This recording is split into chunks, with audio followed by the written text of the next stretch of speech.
Did you know how vampires began? No, it wasn't like that movie with Brad Pitt and Tom Cruise. That's not how it started. It was centuries ago in a far-off land where superstition and fear ran rampant. The villagers were simple folk, their lives as predictable as the sunrise and sunset. They lived in constant dread of the night, for it was then that the monsters came out to play. These weren't your ordinary beasts, mind you, but creatures of the night with an insatiable thirst for blood. Creatures like me.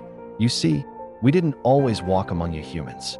We were once like you, living our lives in the mortal realm. But then came the curse, a curse that turned us into what you now call vampires.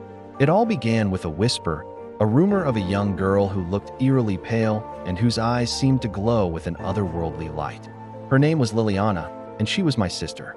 Now, back then, knowledge was scarce, and whenever something was unknown, they blamed it on witches and evil spirits.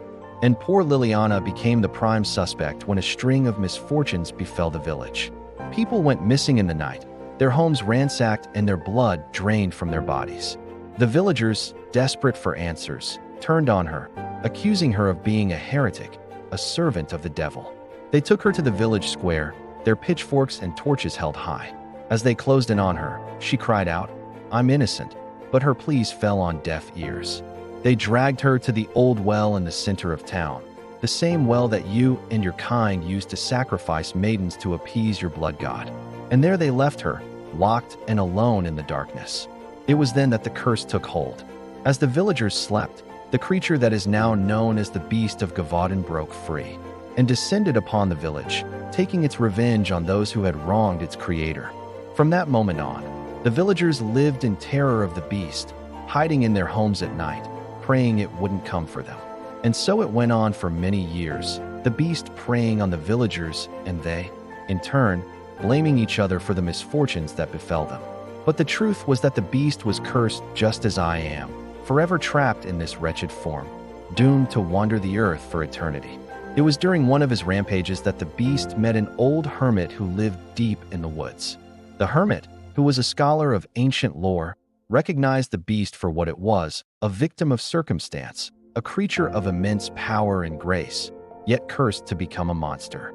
He sought out the beast, not to harm him, but to understand the curse that plagued him. And upon learning of the tragic tale of how it came to be, he vowed to help break it.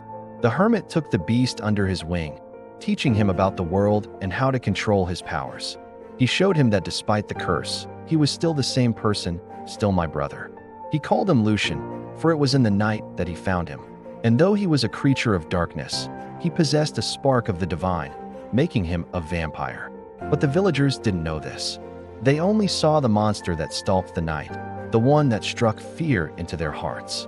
So when the sun dipped below the horizon, they cowered in their homes, convinced that the beast would soon be upon them. Little did they know that the beast was trying to stay away from them, trying to resist the bloodlust that consumed him. He roamed the forests and the moors, battling his inner demons, trying to find a way to break the curse that bound him.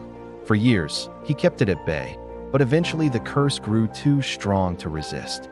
He felt the bloodlust consume him and knew that if he didn't feed, he would lose himself completely. So he decided to leave the village and live in the mountains, away from the humans whose fear was a constant reminder of what he had become. Thus, vampires became outcasts, forced to wander the earth, cursed to live in the shadows, forever fearing the dawn, which was the true beginning of vampires. And it's been passed down through generations until finally, now you know it.